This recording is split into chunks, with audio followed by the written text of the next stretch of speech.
everyone. Welcome to Init Talks. Happy to see you here. Hope you're doing well and hope you spend your new year in a good way.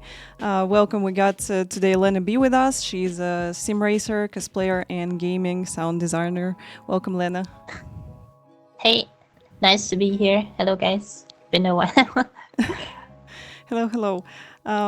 Let's start with I saw your last video on YouTube that you visited Thailand, and can you tell more about car culture right here? And I know that you also working on your project car, so let's start with this. Yeah, sure. So I somehow dropped into the real car scene. Usually, I was always around sim rigs and sim racing, but somehow I drifted into the actual car scene, into the tuning scene. I was always into cars, so ever since I was a kid, I grew up around this, especially the Thai car scene, right? Which I'm half Thai, so every year we went. There was this huge car scene, just happening.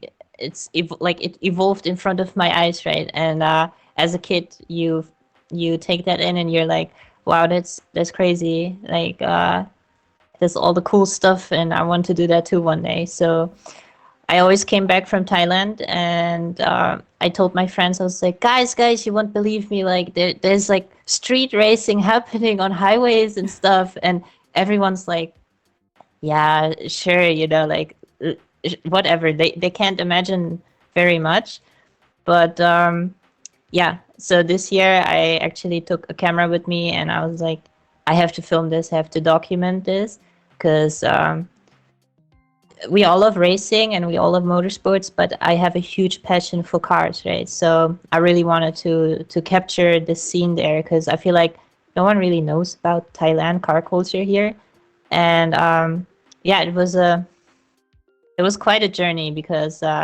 getting to know the people that take you to these like underground locations and meets was fairly difficult, but we just got lucky. We were so lucky that the first guy who was our Uber driver just happened to be a I don't want to say street racer, because we have the wrong picture of it, but they build cars to race in locations that are quiet, right? And he just happened to be one of those people. So we were telling him about car culture and stuff, and he was like, "Oh yes, I built this," and he was showing us his car, which was like a Mitsubishi Evo, completely like Mm-hmm. tuned. And yeah, this way we got into the underground car scene in Thailand, and we got to film it. So if you guys don't know it, it's on my YouTube. I'm starting to do more videos. Those that know me probably know me mostly from sim racing and Twitch, but I'm trying new things now as well. So it's Yeah, that's really cool. I've been to Thailand long time ago. Didn't really see, a lot of modded and cool cars here. But when I've been into Malaysia, which is not far away, I saw that even, people who's working in taxis, they got this yeah, little cute cars with the cool rims and, they yeah, with low suspension. It's really cool, like even yeah, on the streets, you see a lot of modded and tuning cars. It's really yeah. cool. It's much easier there to what you express yourself Hmm. um, in the car scene, but not just in the car scene. I feel like also as a person in fashion and stuff. I feel like Southeast Asia really likes to express themselves in certain ways, and it's a breath of fresh air if you come from places like here. I think. Where are you from, by the way, love? I'm from Kazakhstan, from Almaty. We got some car culture right here as well, but it's not really huge. But as we got a racing circuit right now, I hope it will grow from time to time. So we got a really cool BMW club here with a lot of classic BMWs and some modern ones as well. And I think we got Porsche Club also, and some people really like drift here. It's cool. Drifting, yeah. Yeah, drifting is really popular right here. So we got two drifting tracks. That's next to the Sokol International Circuit, which should work this summer already for some testing days and some stuff. And the other one, it's like 50 kilometers, 70 kilometers also from Almaty. That's a huge drift track, which people using for like competitions and for practice sessions as well. And so yeah. Nice, nice, nice. I don't know anything about Kazakhstan car culture, if I'm honest. So it's also really, I guess, an insight. Yeah, I heard very. it's really funny actually because maybe 10 years ago we had only SUVs, like Land Cruiser Yeah. Prado or something like this. That like the favorite car here for people. But right now I see, a lot of smaller cars, a lot of Chinese cars as we living next to China, and some people modding the Zeekr, for example. That's a Chinese top tier electric car. So they trying to boost and like electric motors and all this stuff. It's really Yeah. cool.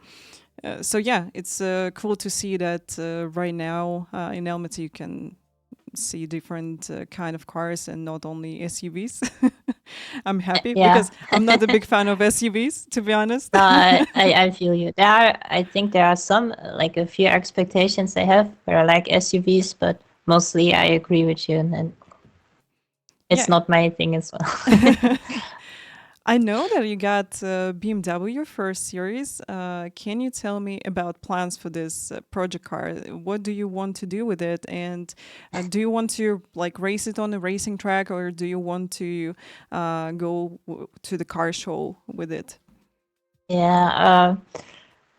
My plans are now to just repair it and have it working, because BMWs are notorious for just staying in the garage, right? But yeah, once it's back on running perfectly again, I do want to take it to the Nürburgring. So I do actually want to drive over the track. Currently, I'm putting on some proper tires, some better specs, because the ones that I have run right now, they're mostly just for show. And then I put on a new suspension. Yeah, depending on if I do it this year, I wanted to put on a downpipe, an intercooler, the typical BMW tunes, right? And just go for a bit more horsepower, and yeah, a tune. And then it's basically it's my dream car, because the 1 Series, the E82, is my dream car. There's the 1M, which is my absolute unaffordable dream car because it's so expensive. But the 135i just comes second, because it's the car before that. And I like the engine more. It's the N55. It has in my opinion, better sound, and it has more reliability. And I'm not rich, so I need a reliable car, so a reliable car. So yeah. Yeah, it's really nice. I used to really like BMWs back in the days. I'm a big Yeah. fan of E46 third series, and I really like the Yeah. old fifth series, which is like E34, I think. But I'm not a big fan of modern BMWs, unfortunately. So they look a bit weird for me. So I really like the classic design, and I think the last BMW, which I really like, that's this first series BMW which you got. So yeah, after this one, not a big fan of design, unfortunately. Yeah, Guys, for sorry. me, it stops for me at the F series. I think that one was still all right. Not all of the models, but I think the F80, the F82, that was still really nice. The F Gen M3 and the M4 from that generation was also really nice. But I wouldn't say I'm not a fan of the new ones. They take time to get used to. I think like the new M2 looks interesting. I don't know. maybe with the time they get normal, because this was always the case with BMW. When the E46 came out, people were like, "Oh, what is this? It doesn't look anything like the E30." And now we love the E46. It's like a classic model. And I think this will repeat itself over and over. I think that's the same with the 5 Series from the E generation, the late E generation. When it came out, people were like, "Oh my God, it's ugly," and Top Gear was like, "Oh, it's the worst looking car ever." But now, like, I think like it's already 18 years old or something. People call it the best looking 5 Series. So I wonder how we will look back at the current generation BMWs, because we make fun of them now and they look very different, but I wonder how we look back at them in 15 years if we say, "Oh, that's a classic," you know? "Oh, with the big nose and the pig nose, that's a classic." Well, who Yeah, knows? I Maybe, don't. yeah. Yeah, I think so, because um, they're really leaning far out of the window of their usual design, of their classic design. So it's very distinctive. I'm pretty sure that there will still people calling, because it just looks like a pig, I guess. It looks like a pig nose. So the car will always be known for that. But I'm pretty sure that it's like having a distinctive look. So I think give it 15 years, it will probably age all right. But I agree with you, because we are from a different generation. Those cars are just, the older cars also appear a bit more to me currently. Yeah.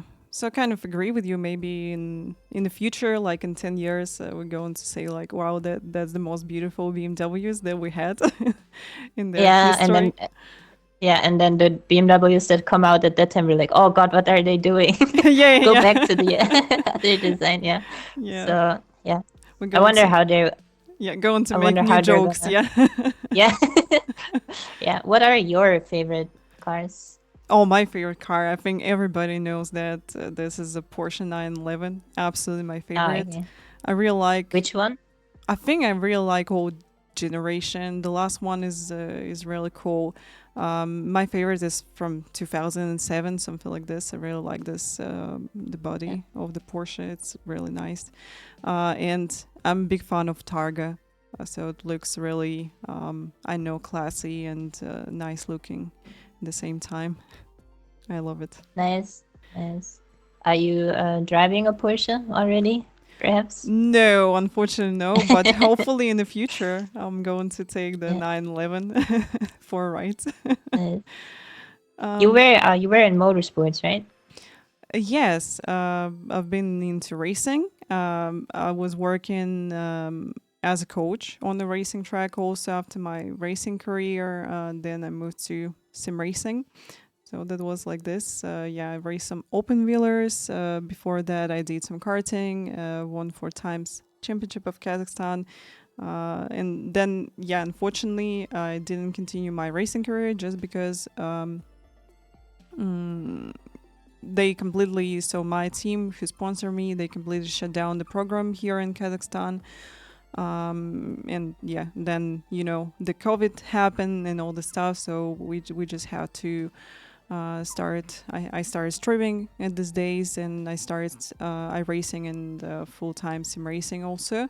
But I'm so happy that things went this way because streaming gave me a lot of experience, new experience, which is makes me like better person every day. And you just in streaming and in sim racing, you're growing every day, and you never stop. Like the same as you building your rig, you can stop this process. So I think, It's a downward spiral. Yeah, you yeah, always make something new. Yeah. yeah, true. So I know that you doing some cosplays, and you also working as a gaming sound designer, and you also sim racer and streamer. Can you tell me what was your like first activity which you started to do? Um. So I always did cosplay. That Hmm. like is just. I feel like that's such a separate part from everything else I do, because that's like my. Everyone has something they like to do. Like some people like to go and I don't know, plant flowers or Mhm. something, right? Like you have like this peaceful thing that you do. For me, that was always preparing cosplays, your outfits, and I'm big into fashion, and that's also how I got into like cosplay and stuff because the fashion of anime and of I don't know games I always loved, and I was like I want to do this too, of course. And I saw other cosplayers like Imiru and everyone. I was like, yeah, I want to do this too, you know. And this is just a very separate thing from everything as like my wholly untouched. Like I always try and cosplay every week, right, or do something for that. But sim racing, I'm honest, I got into it super randomly. Like so I didn't even know I was sim racing. My dad, he had like a sim rig, Mhm. like not a sim rig, but like he had like this old Thrustmaster, you know, like and I played on it as a kid. I didn't even know what it was, but he had this old Formula One game, Mhm. and I grew up around those things, I guess. And then my dad always tried to push me into liking cars and motorsports and stuff. And he also uh, so when when the PlayStation One came out, he was like, "Ah, yeah, I'm gonna buy this so I can play Gran Turismo and you can play Spyro." But we ended up playing Gran Turismo together, right? So I got my first wheel like really, really early, but I don't think that was the sim racing we know nowadays, right? But it was more like arcade, right? Mhm. And then this like how I actually got into like normal sim racing for me was just through making liveries in Gran Turismo, you know. Like I just liked making cars, like that was all. And then I wanted to show the liveries, so I just drove, and I guess I had a talent or something because I Mhm. got better fairly quick.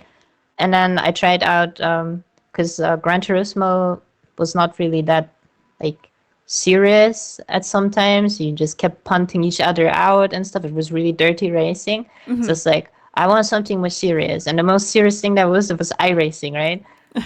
And I actually tried it first, and I was like, wow, this is awful. It's like this is terrible. It was really bad at the start, so I didn't pick it up. Then I left it for like a month, and I came back, and I just drove. Mhm. And I was starting to feel like because I had a direct drive then, I was like, wow, this feels amazing, you know. And somehow I didn't stop anymore. It was like an addiction, you know. Like Mhm. you had these small rewards every time you were getting faster, and your rank was getting up, and you were. It, it just I didn't even like I don't know, it just came naturally for some reason. And all of a sudden, all the people came, like Dan Suzuki, you, and Mhm. everyone was like all of a sudden around me. I was like, wow, there's like a whole community. And yeah, I actually did really love the time when I was, you know, regularly also streaming and driving and was having fun, you know. So Yeah, it's really cool. Our racing community truly amazing. So when I started to stream, a lot of streamers started to support me with their rates, and a lot of yeah, people came to help, like with whatever, some settings, some maybe some tips on track and ovals, especially because I was completely noob in ovals when I started racing. Never tried this before. And I really like this category right now. Really like to do it from time to time. Can you tell me how was it for you to like develop your driving skills? Because I know you like over 4K rating, which is quite high. So that's like top 3% of all iRacers. So yeah, I would like to know more about this. I'll be honest, I was just driving. So Okay. I I really just like I think I'm a person like if I really have fun with something and I'm like Hmm. fascinated, I want to get better at something, I just keep going. Like I cannot stop. It's but almost every game it's like you get hooked and you keep pushing yourself to get better. I feel like And uh, I work for a sim racing title, and what I will be saying is completely unbiased, right? But in my opinion, from all of the sim titles I've ever played in racing games, iRacing has always felt the like I am connected to the Mm-hmm. car. You know, I know what it's gonna do. That's why it was so easy for me to just like if you know what's gonna happen, if you know what's gonna happen if you go into the turn, if you know what to expect from the car, if you know what the tires are doing, if you know the if the physics all make sense, then it's really easy, I think, to easy, but it's easier to learn, and yeah, that's why I think out of all of the sim racing titles, iRacing was just the most natural for me because I really struggled when I tried ACC. I don't know if you ever. Yeah, I'm with you in this. I think I it's know. it's it's much different, right? And all of a sudden, it's like all of the cables are plugged in different cables connections, and I was like, Mm-hmm. this feels not familiar with me. So I struggled a bit more there, but on iRacing, I really felt like it just all came sort of natural. Yeah. Yeah, I agree with you in this. I think I'm racing one of the best simulator for me right now because of community, because of how you feel the car with force feedback, with how you see the track with your eyes on the monitor and all the stuff. Um, I think that I was struggling with Sette Corsa Competizione a little bit. So when I tried some races in it after racing, I felt really weird, especially with brakes. And I don't really like that you really have to set up the tire pressure. Yeah. You know, pretty careful. So I don't really like this thing about ACC, and also performance on triple screen. So I had the 1080 Ti these days, and it was not really good for me. So racing was a lot better, smoother with FPS, with everything. Yeah. But I think the closest simulator, so transition to Air Factor 2 went kind of smooth for me after racing. It feels really, really good and quite close to what we got in iRacing. I think that was the easiest simulator transition for me. So yeah, but I agree with you about ACC. Just that's not my type of simulator, unfortunately. I know that many people like Unfortunately, it. too, because it's super pretty. It's like it looks amazing. Yeah. I love everything about the game. It's just I hate that I suck at it. I wish I was better at it. So I really tried it, but I think once you figured it out, I'm pretty sure it's like every other sim. So yeah. Yeah, true. What's your favorite series in iRacing, and what do you race more? And can you tell me also what do you prefer, sprint races or endurance races? Um, my favorite series, actually, I think a lot of the like if my viewers from Twitch were still here, they would be able to tell this immediately, which is like TCR. I love TCR. I don't know why. It's I'm not even a fan of front wheel drive cars, but Mm-hmm. it was so fun because they were like low powered cars compared to GT3s, and you could just really race hard, right? I loved that. You could the cars didn't immediately explode, it was really fun to just go door to door. And I actually like short races more.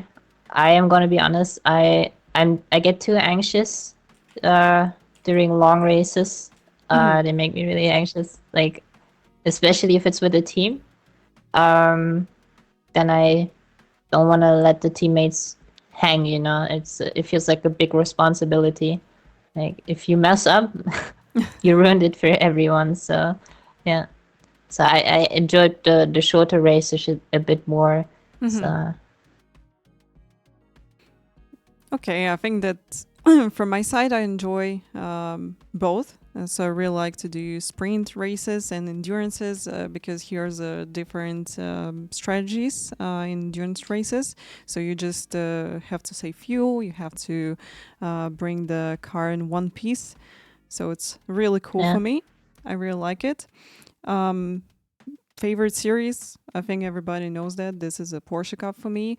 But I do like TCR because we did some community races with TCR, and I really like this feeling when you break in the back sliding a little bit. Yeah, the back slides Yeah, into the apex. It's a really nice ceiling. Yeah, yeah, I it's know. it's really cool, and you just go in sliding with four wheels into the apex, and then just go on throttle and car straight to the exit, and it's really cool. So I really like. I think the TCR is a really fun series, and I really like that in iRacing we got different series and different categories. So you can jump to like front wheel drive cars, you can drive to the cars without traction and ABS, you can drive GT3s, you can go to ovals, do some rallycross and all the stuff. It's nice. I think the camera disappeared on stream, but I'm still there in Teams. Yeah, I will check. Wait a moment, guys.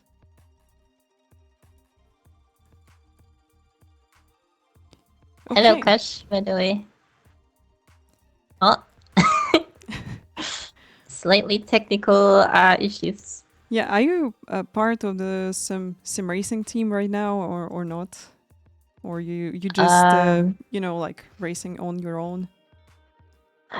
Usually I just like to race on my own with my friends, and then we just choose a silly name for a team, and we sign up for races on the weekends sometimes or events. It was back briefly. It's not on my side, right? Or Mm-hmm. Yeah, that's on my side. No worries. All good. okay. But yeah, I think the most, like, I was in a few teams. I guess the team that was the most serious was RSR. I guess they were taking things very serious. Um, and oh god, my ex teammates are probably really disappointed in not being able to name all of the team names. But I was in quite a few teams, but like I said, like, long endurance races were never my thing. I never wanted to have the responsibility of crashing everyone. So, but it's, if it works, it feels like very fulfilling. Like, I can't get why people like to do it, especially with the team together. If you get to the finish line after 2 to 4 hours, it's really fulfilling. Mm-hmm. That's great. Yeah. I've been a part of Olympus Sports a long time, and it's really funny because we started team with like 2-3 people only, and right now we got a lot of people in the team. I don't know all of them, so Yeah. it's really cool how teams growing and overall community in a racing growing as well.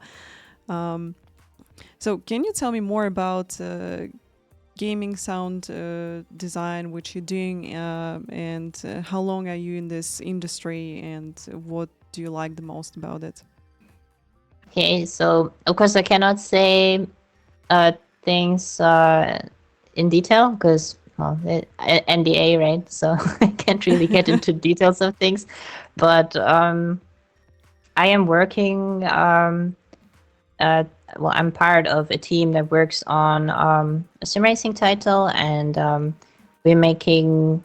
We get to record sounds, which is a really nice experience if you get to see certain cars you've never seen before this close, and you get to touch them and you get to work with them, which is really cool. You get to know the teams and stuff.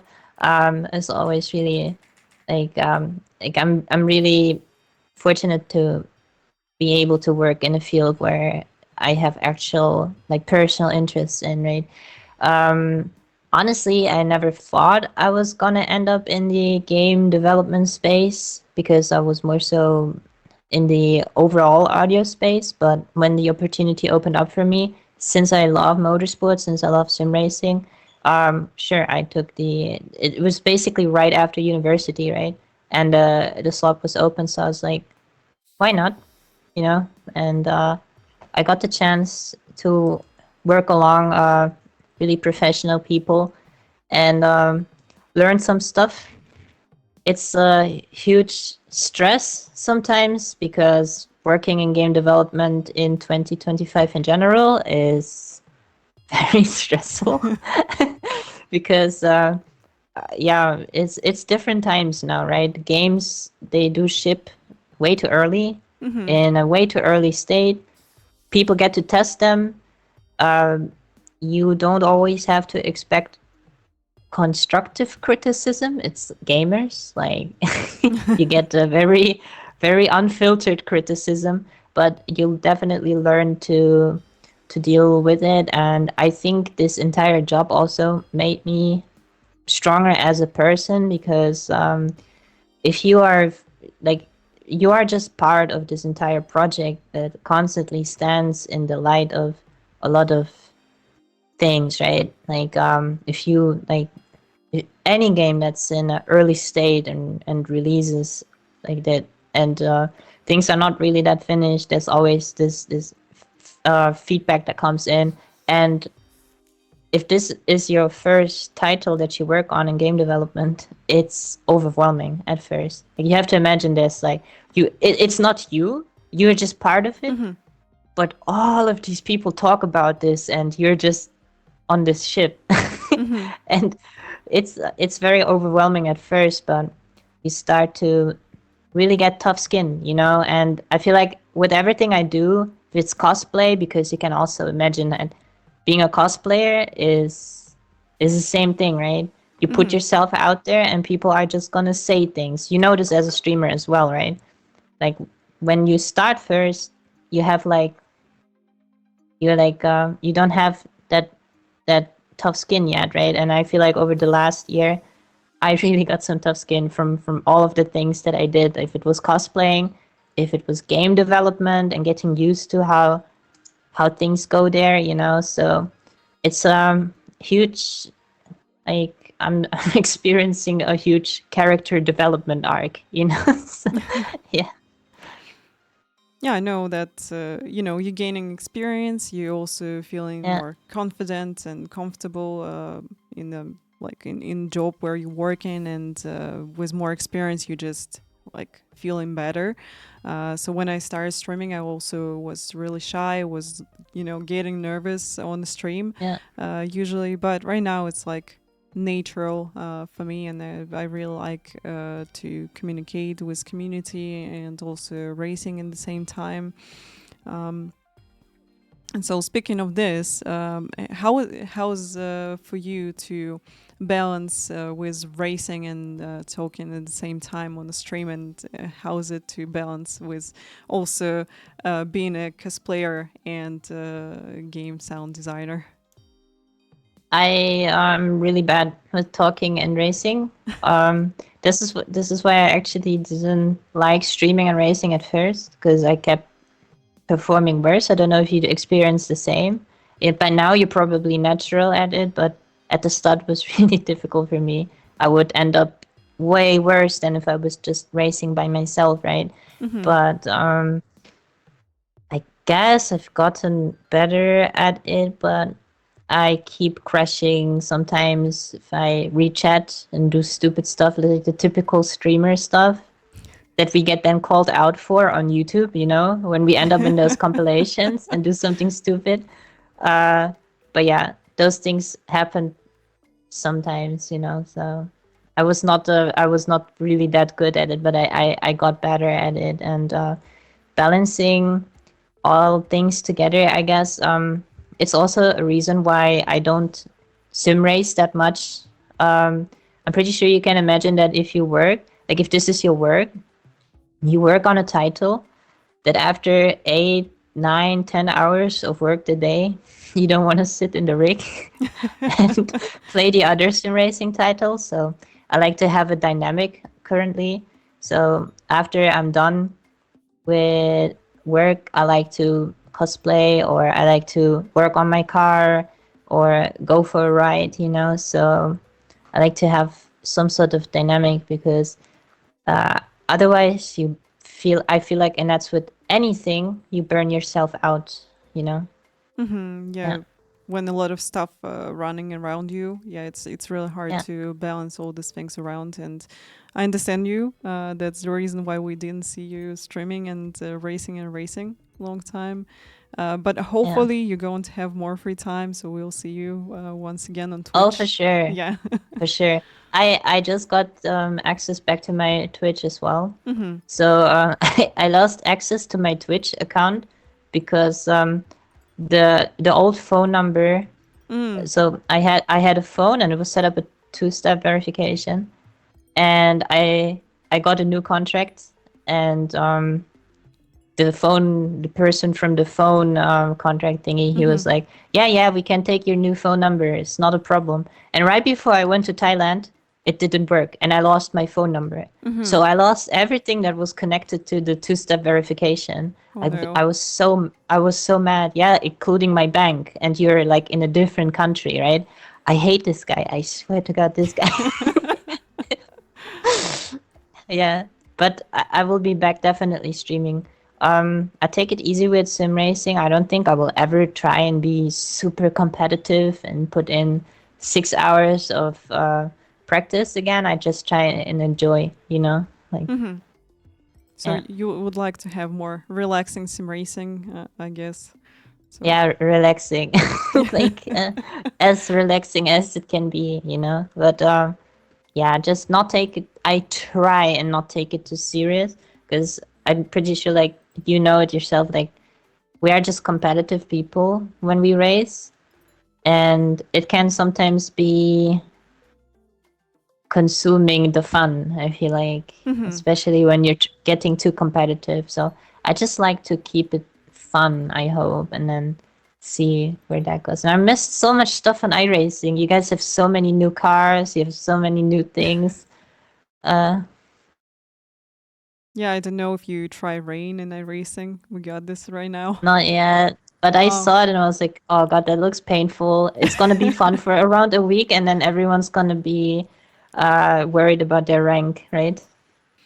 I know it's it's really fun. I really like rain races with Formula 1 600. It feels really good on track in the rain Yeah. conditions. Porsche Cup also really fun, especially when people just starting to rush. They just fail their break-ins and you gain in a lot of positions. But most of the time, I was surprised that races kind of clean and nice in rain. So just people trying to be really cautious and careful on track. It's nice to Really? see. Yeah. I thought it was gonna be that rain would be there and for a week everyone loves rain. And after a week everyone's like, oh no, my rating, I'm not gonna drive. So the FO the what's it called? SOF goes hmm lower. I was expecting it to be more like that, but it's good to hear that people actually enjoy it. So Yeah, yeah. I think people enjoy it, and also not having rain like every week. In some series, it just from time to time. I think it just connected to the real life weather as well. Oh, really? Yeah. So it's like, ah, that's so cool. So of the location, you have Yes. the actual. Oh, that's so cool. Yeah, it's really Nice. cool. And we got the series which got rain all weeks in our racing. I think it's was Ferrari GT3. But yeah, other series like Porsche Cup, I think previous season we had like 2 3 weeks with rain. There was Red Bull Ring, Suzuka, and I think another one track. Rest of the race has been with the sunny and good weather. So yeah, just people who don't like rain and they got no clue how to race in it. They just can skip a few weeks and still gain some points to championship. So it's really cool because some people were joking about that when iRacing added the day switching. Here been all sunset races every time for the like a few months or so. So people been joking that it's going to be like in all series we will have rain whole months or two, but that didn't happen like Yeah. this. So yeah, everybody been scared about this.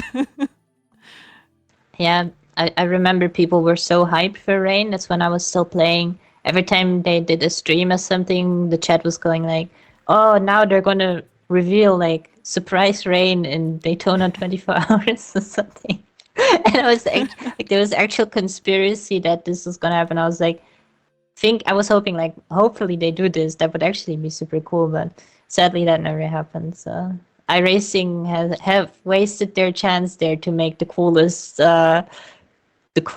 I guess, release of their rain. Just randomly make it happen during like a big event, right? That would have been so cool. But yeah, I've seen some videos about how you guys have like the dry line and the wet lines and the puddles and stuff, and they like form really realistically. So I think because I want to go to the Nordschleife this year, I might just give it a try. I guess is it the updated version of the Nordschleife? Do you know? Like the I think so.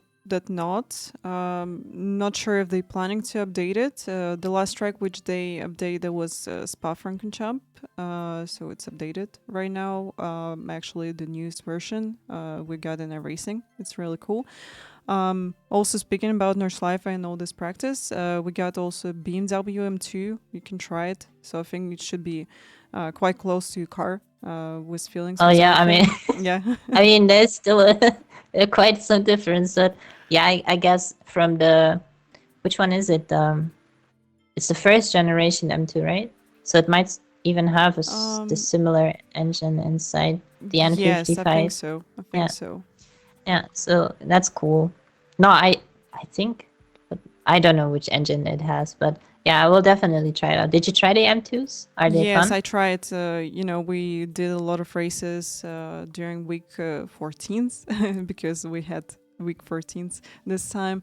It was really Yeah, fun because we've been racing at Spa, and here's a cool draft. All cars are really close to each other, and it's bring a lot of fun and a lot of cool fights. And compared to GR86 and MX5, this car is more predictable for me. So it's less on the theory. It's really predictable when it's starting to lose the rear. You can catch it really easily. So yeah, I really like this car. And yeah, guys, if you start in iRacing, I highly recommend to try this car. This is free car in iRacing. This is also cool. nice. Did you like the GR86?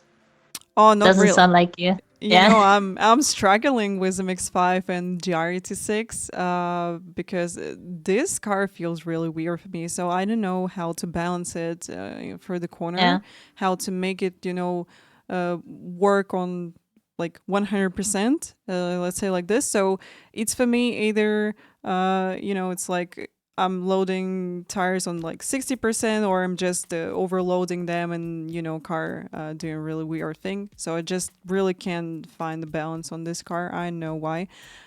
Speaking about the MX5 is trying to kill you, especially with the advanced set from my racing. It's just really tricky with cold tires. yeah. We've been doing some community races recently, and I've been struggling with the MX5. So yeah, when I jump to a racing, I try to get out of a MX5 as soon as possible, and then I just started to do some formulas. So yeah, it's still the same. I don't know why, but I'm not a big fan of Do these you cars. do you think it's because you've raced open wheelers in real life that much? That maybe you went from MX5, you were like, this is not for me, and then immediately went to open wheelers, and it feels just more natural to you. Well, I don't know. Maybe open wheeler is more natural for me because I got like more experience with them. So I never drove any road cars on a racing track before. So I tried some Porsche 911 on track, and also in W Series selection event we had Porsche Cayman GTS. Been driving the small track in Austria, but just maybe lack of experience or something. But right now I'm quite experienced in Porsche Cup series. I'm doing really good lap times in Porsche Cup, and I understand car and how it handles for the corners. And I still don't know what to do with MX-5 really. I don't understand Porsche Cup. I've never understood it. The car is very. You need to drive it in such a special way. I feel like, especially now. Before, I remember it was very. Uh, it wanted to kill you on throttle all the time if you were giving it too much throttle, and if you had a tiny bit of slip, you just die. Like it was just over. But now I feel like when I tried them again, they are just very understeery. I don't know if it's still the same. If Yeah, I was just on cold tires, it's a little bit understeery right now. But when you warm up tires and temperatures and tire pressure get in normal, absolutely no issues with it. So it has yeah, a really good grip, even on the throttle. Yeah, sometimes you can slide a little bit and overheat the back, and you're going to have some issues with tires for a couple of corners. But you can switch the brake bias, play with it just to get back the tire pressure into normal, and everything will be fine. But yeah, cold tires like unpredictable, so you need time to get used to this. You need 2 laps to warm up tires on Porsche Cup, and then you're going to feel okay with it. And right now it's more friendly with brakes, so it's harder to look up wheels on it. So overall, it's really fun series. And compared to GT3s, people, because we don't have traction, we don't have ABS system. In my opinion, Porsche Cup series more cleaner and just better racing compared to GT3s. Recently, I had a GT3 race at Monza. Like that was maybe 3-4 weeks ago or something like this. And guys crashed after Lesmo before Ascari on a straight line. I was like, how you did this? but so I haven't raced for so long. Where are you now in terms of iRating? So I just I get 5K and now drop to 4.6, 4.7, something like this. Yeah, Yeah. So yeah. I tried my best. I was almost at 5K. As I was at 4,800 something. It's getting almost to 5K, and then Road Atlanta happened. I remember this very vivid, like very clearly. And I'm good at hot lapping Road Atlanta, but I'm terrible at keeping my tires in a good condition. So at the last few laps in the GT4, I was leading the race every time, and I was just grinding. I was just farming every goddamn time in that section when you go the spiral down section, this what the downhill section, right? This you go right, you stay on the right side, and then the apex is on the inside, and then you really fly out, and then there's the wall, right? There's this wall where if you go yeah. too far, you go into the wall. But I already died every time clipping this curb on the inside, and my setup was just not set up correctly for the car.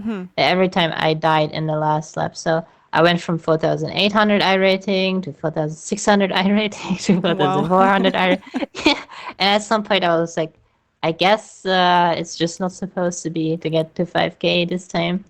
Yeah, that's the last attempt that I had. And then another track I'm really good at, I guess, and a combination I'm also pretty good at is when the Ferrari what is it called? The Ferrari challenge? Yeah, Was it? Ferrari challenge, correct. Yeah.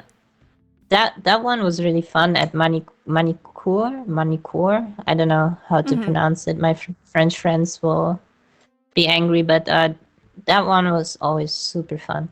But also, it's just a hot lapping track. So all of these hot lapping track, I was always really good at, and yeah, the ones where you have to actually really race, I was not that good at. I was just good at hot lapping, I guess. Yeah. But yeah, that was also really fun. A really fun car, the 488. I really enjoyed it. People didn't like it, especially the Ferrari challenge. I remember Mm-hmm. everyone said the Ferrari challenge setup was not good. And I liked it. I don't know.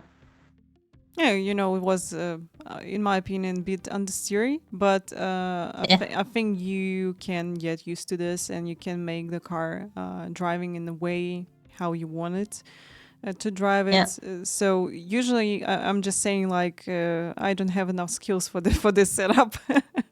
you know, like I need It's a more. weird setup. Yeah, Yeah, it's it's weird. It's just different, yeah, compared to what we get used to in G3s in open sets, for yeah. example. Yeah.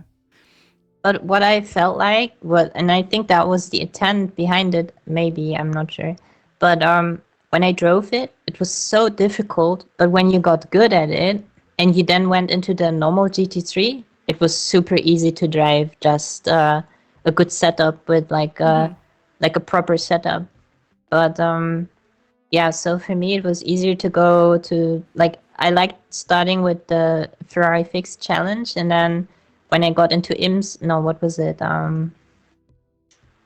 There's like two series, right? One is IMSA and one is Mm-hmm. the VRS, yeah. Yeah. And when I got into VRS, it was actually much easier for me to just drive it the normal setup, and I was still competitive, but only in a Ferrari, no other car, because I knew it, so. Yeah, usually it's really good when you start in GT3s, just stick with the one car because you get used to it and you just need to adapt to the Yeah. tracks and don't spend time to switch around cars. I think that's a good Yeah. thing. Yeah. Yeah. Can you tell me what is your plans for social medias? I know that you got 65,000 followers on Instagram, and I saw that you doing some videos for YouTube. So what are your plans for the future in social medias? Well, big focus right now is on YouTube. I really like making long form content, and Instagram is the same stuff like always. I just make cosplay and fashion and stuff like that. I also like to mix those things up sometimes. Like I did really enjoy streaming, cosplaying, sim racing, and cosplaying, even if it was a bit goofy, but it was still really fun with the community. Uh, yeah, things like this. Like I like to combine. So I think my community is a mix of people who enjoy anime, who enjoy Japanese cars, drifting, and cars in general. And yeah, so that's basically who I try to cater to, right? So I try to make these long form videos with yeah, this with my influence of my hobbies and things. Like even in the last Thailand video, we still went into the shopping mall. So I guess for the normal car guy to be sitting like in front of a video, he's like thinking he's gonna see like cars and exhaust flames and stuff, and then I take them to like the gacha place and the shopping mall at first, and it's different, I like to just make my own content sort of, and I really don't care if what's trending right now is this or that. Mm-hmm. I just like to do what I do, and I'm a believer that if you do something with a passion, it it will find its way, right? Yeah, Inform like that's true. your yeah, yeah. I think Especially if you like to do what you like to yeah, do, then you can find people who like the same stuff which you enjoy. So yeah. exactly, yeah. And then people will also see that you're having fun. And I feel like with sim racing, like as much as I love sim racing, but I like when you only stream it and you don't do anything other than sim racing all the time, for me that was just like it was not everything I wanted to do, There was like Mm-hmm. I still want to come back to sim racing for sure. I also want to practice Notchdive on a sim. I want to see how much the sim actually can prepare me, you know, for it, or how much it can compare. I mean, of course, on iRacing, I get to drive a race car, It's gonna be much different than my car, right? But still, is like I'm pretty sure that I have a big advantage already. The moment I get on track, I know much more than someone who never drove on a sim or something before, you know? Hmm. So, and I'm also super happy to be documenting the entire process on YouTube, basically. So, that's also something I want to do. And then, yeah, I try and either go or both places. I want to go back to Thailand this year, Hmm. and I might stop in Japan on the way, and then also film something about Japanese car culture. Yeah. Yeah, I just wanted to ask you, like, if you're planning to go to Japan because you really like anime, you doing some cosplay, and also I think car culture in Japan is just huge with a lot of different tuning, a lot of different, styles and all the stuff. It's going to be really interesting to watch on your YouTube. So when you get the chance to get into Japan. Yeah, I wanted to go always, but since so like it's so Asian culture, I grew up with it, right? So like cosplay or stuff like that, like Japanese influences or like Japanese pop culture influences like the entirety of Asia, right? You have like everything is inspired by Japanese pop culture or Japanese car culture as well, Hmm. right? Because the like but I grew up with it, but every time I get the chance to go to Asia, I love Thailand so much because it's my home, right? It's also my home that I don't leave. Like Hmm. I always plan to go to Japan. I just I can't leave. I can only recommend if someone has never gone to Thailand. It's paradise. Like and it's just really nice. You have Bangkok with these like skylines Hmm. and modern buildings, and you're surrounded by this gigantic city. But then there's palm trees and beaches, and I just love it. So, but this year I try for sure to make a stop at Japan, and I'm gonna be excited to also see Japanese culture and how it really is because I only experience it on the internet, right? So I have no idea what to expect actually. So I wonder. I heard a lot of things from my friends that are from Japan and stories, but it's always different if you go. I guess it's always going to be a bit different from what you've seen on the internet, from what you've got told from your friends. I'm really excited to see it for the first time. Yeah. Yeah, I think when you will go in real life to whatever places, you gaining your own experience. So this is not which something you can take from internet or something like this. Yeah. Um, Exactly. yeah, and speaking about Asia and like Thailand, Malaysia, I think if someone got opportunity to go to these countries ever, they just have to go here because it's a different culture and it's nice to see for experience and truly Kuala Lumpur, Bangkok, so beautiful cities with big Yeah. skyscrapers. It's just amazing, absolutely. So real like Kuala Lumpur. I've been to Malaysia 8 times because I race in the Asia Cup Series in Formula BMW. So I really like this country But and didn't that get super hot in the car? Malaysia has oh, also. yeah, it was really Yeah. hot. We had like 58 Celsius in the cockpit of Formula, so we had 34 outside. It was Yeah. it was really hot.